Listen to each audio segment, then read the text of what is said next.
Hello everyone, I am standing on lot K5 in phase 7 here in Ojochal.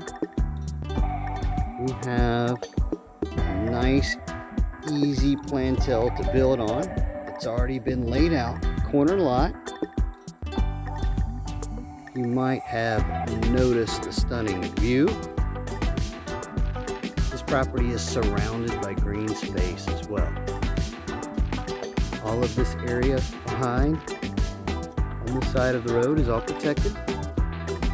You can hear the water running as well as seeing all the way down the coastline and where the Teraba River lets into the Pacific Ocean. We're looking at the Osa Peninsula, Drake Bay, Sierra Bay River, Teraba River, Cano Island.